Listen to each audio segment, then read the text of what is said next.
नमस्कार विद्यार्थी मित्रों, आज हम एक नई विधा के बारे में जानने वाले हैं।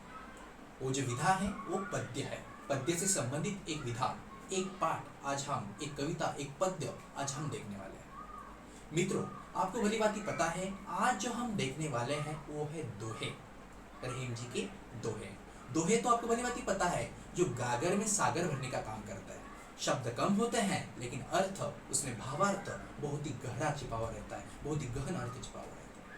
मित्रों, दोहों के माध्यम से हमें अलग अलग प्रकार से जो कवि हैं, वो कवि हमें नीतिपरक बातें सिखाते हैं, संस्कार सिखाते हैं, सभ्यता सिखाते हैं और परोपकार की भावना सिखाते हैं। नैतिक मूल्यों का जो ज्ञान कराया जाता है, वो सच्चा ज्ञान अगर आपको किसी माध्यम से, किसी विधा के माध्यम से पता चलता है तो वो चलता है पद्य के माध्यम से। और वो पद्य जो है, उस पद्य में जो है दोहे होते हैं, दो पंक्तियों का जो संकलन किया हुआ रहता है, उसके माध्यम से आपको बहुत ही ज्ञान देने का प्रयास किया जाता है। चाहे वो सभ्यता को लेकर हो, चाहे वो संस्कार को लेकर हो, चाहे वो नैतिक मूल्य को लेकर हो, चाहे वो नीति को लेकर हो, चाहे वो अलग अलग माध्यम से परोपकार की भावना को लेकर हो, मानवता की भावना को लेकर हो। मतलब दोहे जो होते हैं, ये हमारे संसार में इंसानों को जोड़ने का काम करते हैं। और ये जो आज हम दोहे देखने वाले हैं, ये दोहे हम रहीम जी के देखने वाले हैं। इससे पहले भी हमने बहुत सारे दोहे दिखे हैं पिछले वीडियो में, लेकिन आज हम एक रहीम जी के दोहे देखने वाले हैं। रहीम जी के दोहे को हम यहाँ पर आज विस्तारित रूप से समझने का प्रयास करेंगे। पहला दोहा है उनका, रहीमन धागा प्रेम का मत तोड़ो चटका है। रहीमन धागा प्रेम का मत तोड़ो चटका है, टूटे फिर ना जुड़े, टूटे फिर ना जुड़े, जुड़े गांठ परी जाए। संत रहीम जी कहते हैं, कवि रहीम जी कहते हैं कि ये जो हमारा रिश्ता होता है, जो हमारा प्रेम का संबंध अपनों के साथ होता है, चाहे वो मित्रों के साथ हो, सगे संबंधियों के साथ हो, भाई बहनों के साथ हो, माता पिताओं के साथ हो या रिश्तेदारों के साथ हो, ये जो रिश्ता होता है प्रेम का, वो बहुत ही नाजुक होता है। और ये नाजुक रिश्ता होने की वजह से हमें उसे संभाल कर उसका प्रयोग करना चाहिए, या संभाल कर हमें दूसरों के साथ व्यवहार करना चाहिए, आचरण करना चाहिए। क्योंकि ये रिश्ता इतना नाजुक होता है कि अगर एक बार टूट जाए तो दोबारा उसे पहले जैसे जोड़ना आसान ही नहीं, नामुमकिन होता है।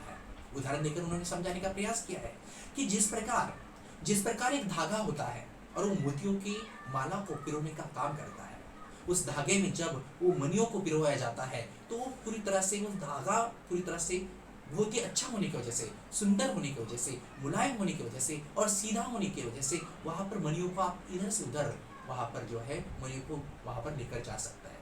लेकिन जब वो टूट जाता है गलती से, और जब आप टूट जाने के बाद उस धागे को फिर से जोड़ना चाहते हैं, तो आप वहां पर गांठ बांध देते हो।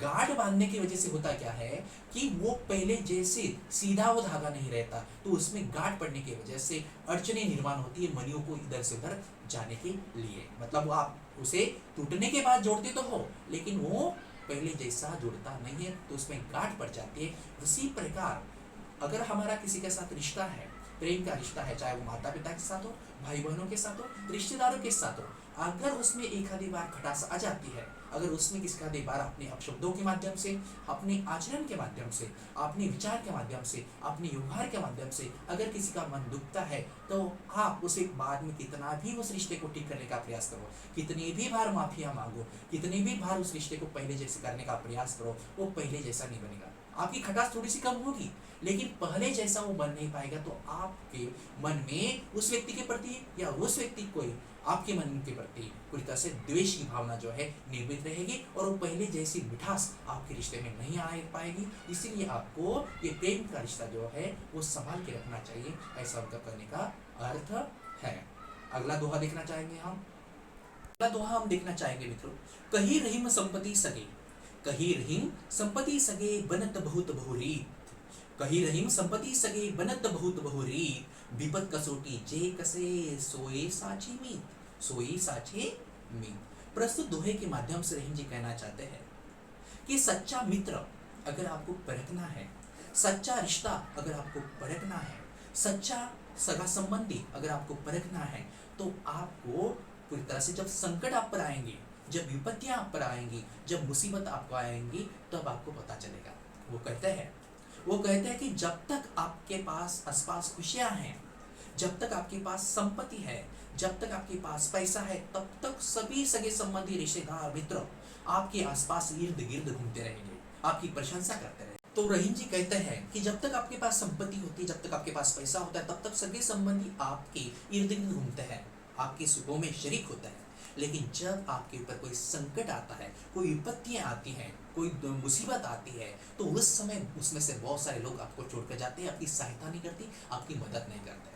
तो इस संकट में जो आपकी सहायता करे, चाहे वो आपका सगा संबंधी हो या ना हो, चाहे आपका रिश्तेदार हो या ना हो, चाहे आपका मित्र हो या ना हो, अगर वो आपके संकटों में आपकी सहायता करता है, आपकी मदद करता है, वही आपका सच्चा मित्र होता है, वही आपका सच्चा मित्र होता है, वही आपका सच्चा साथी होता है, वही आपका सच्चा सखा होता है। क्योंकि जो सुखों में सहायता करता है, जो सुखों में मदद करता है या सुखों में वो आपके साथ रहता है, वो सिर्फ स्वार्थ रूप से आपके साथ जुड़ा हुआ रहता है। लेकिन जो संकटों में, मुसीबतों में, विपत्तियों में आपके साथ रहता है, वही आपका सच्चा मित्र होता है। जिस प्रकार सोने के घिसने के बाद ही आपको वो सोना शुद्ध है या नहीं आपको पता नहीं चलता, जब आप सोने को घिसेंगे तभी आपको पता चलता है वो सोना शुद्ध है या नहीं, सच्चा है या नहीं। उसी प्रकार संकटों में ही अपनों की पहचान की जाती है। संकटों में जो आपके साथ है वही अपना है, वही दिल से आपका अपना है। ऐसे आपको इस दोहे के माध्यम से समझाने का प्रयास किया है। इस दोहे के माध्यम से उन्होंने यही बताने का प्रयास किया है कि आपको भी संकटों में अपने मित्रों का, अपने रिश्तेदारों का, अपने सगे संबंधियों का साथ नहीं छोड़ना है, तो उसमें आपको उसके साथ खड़े रहना है। क्योंकि जो संकटों में साथ रहता है वही सच्चा मित्र होता है, वही सच्चा मित्र होता है, वही सच्चा सखा होता है, वही सच्चा रिश्ता होता है और वही सच्चा दोस्त होता है। अगला दोहा उन्होंने बताने का प्रयास किया है। उस दोहे के माध्यम से हम उस दोहे को जानने का प्रयास करेंगे। बड़े बड़ाई ना करे, बड़े न बोले बोल। बड़े बड़ाई न करे, बड़े न बोले बोल। रहीमन हीरा कब कहे, लाख टका मेरा मोल। वो कहते हैं कि जो बड़े व्यक्ति होते हैं, अपने कर्तव्यों से बड़े होते हैं, अपने विचारों से बड़े होते हैं, अपने कर्मों से बड़े होते हैं, अपने आचरण से बड़े होते हैं, अपने संस्कारों से बड़े होते हैं, अपने नैतिक मूल्यों से बड़े होते हैं, वो कभी नहीं कहते कि मैं बड़ा हूँ। जो ज्ञान से बड़े होते हैं, जो संस्कारों से बड़े होते हैं, व्यक्तित्व से बड़े होते हैं, वो व्यक्ति कभी नहीं कहता कि मैं बड़ा हूँ, मुझे बड़ा कहिए, मैं महान हूँ, मुझे महान कहिए। ऐसा वो कभी नहीं कहता। तो जो लोग बड़े नहीं होते असल में, वो दिखावा करने के लिए कहते हैं कि मैं बड़ा हूँ, वही अहंकार में आकर दिखावा करने का प्रयास करते हैं। उन्होंने उदाहरण दिया, वो कहते हैं कि जिस प्रकार हीरा होता है, हीरा अनमोल होता है, उसका मूल्य बहुत अधिक होता है वो, लेकिन कभी भी हीरा कोई के मुंह से ये नहीं कहता कि मेरा मूल्य लाख टके जैसा है, लाख रुपए जैसा मेरा मूल्य है, कभी हीरा नहीं कहता। उसी प्रकार आपको भी बड़ाई नहीं करना है, आपको भी अहंकार में आकर खुद को बड़ा साबित नहीं करना है। तो आपको क्या करना है, कर्म करते रहना है, कार्य करते रहना है। अच्छा कर्म और अच्छा कार्य करेंगे तो आपको बताने की आवश्यकता नहीं पड़ेगी आप बड़े हैं। अपने आप अपने कर्मों के माध्यम से, कार्य के माध्यम से आप बड़े हो, ये सिद्ध हो जाएगा और सभी लोग आपकी प्रशंसा करेंगे, सभी लोग आपका गुणगान करेंगे, सभी लोग आपको बड़ा कहेंगे। इसलिए जो बड़े होते हैं सच्चे में, असल में महान होते हैं, वो कभी नहीं कहते कि हम महान हैं। उसे उनके कार्यों के माध्यम से, उनके आचरण के माध्यम से, उनके कर्म के माध्यम से ही वो बड़े हैं, ये सिद्ध होता है। इसीलिए आपको भी कभी बड़ी बड़ाई करना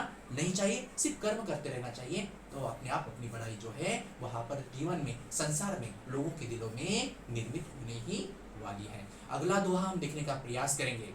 अगला दोहा हम देखने का प्रयास करेंगे कि तो मित्रों हम अगला दोहा देखेंगे रहीम जी का। अगला दोहा है, रहीमन देखी बड़ेन को लघुन दीजिए डारी। रहमन देखें बड़ेन को लघुन दीजिए डारी। जहाँ काम आए सुई, जहाँ काम आवे सुई, कहा करे तरवारी। यहाँ पर व्यक्ति के माध्यम से, व्यक्ति के आचरण के लिए यहाँ पर रहीम जी ने बताने का प्रयास किया कि हमें कभी अहंकार में नहीं रहना चाहिए, कभी घमंड में नहीं रहना चाहिए। और घमंड में आने की वजह से हमें किसी को भी नीच नहीं समझना चाहिए, किसी भी वस्तु को हमें छोटा नहीं समझना चाहिए। आपके पास चाहे कितनी भी बड़ी वस्तु क्यों ना हो, आपके पास चाहे कितनी भी बड़ी वस्तु क्यों ना हो, लेकिन किसी भी बातों को, किसी भी वस्तु को आपको नीच नहीं समझना चाहिए, कनिष्ठ नहीं समझना चाहिए, छोटा नहीं समझना चाहिए।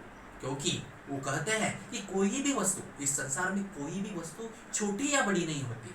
इस संसार में कोई भी वस्तु छोटी या बड़ी नहीं होती। तो जैसे समय आता है, ये समय तय करता है कि कौन सी वस्तु छोटी है, कौन सी वस्तु बड़ी है। मतलब वस्तु बड़ी वस्तु का भी मूल्य वही है जो छोटी वस्तु का होता है। लेकिन जब बड़ी वस्तु का समय होता है उस समय उसका मूल्य बड़ा होता है, जिस समय छोटी वस्तु का मूल्य समय होता है उस समय उसका मूल्य बड़ा होता है। और ये बताने के लिए उन्होंने उदाहरण दिया है सुई और तलवार का। वो कहते हैं कि तलवार कितनी बड़ी है, दिखने में कितनी बड़ी है, कितना बड़ा बड़ा काम करती है।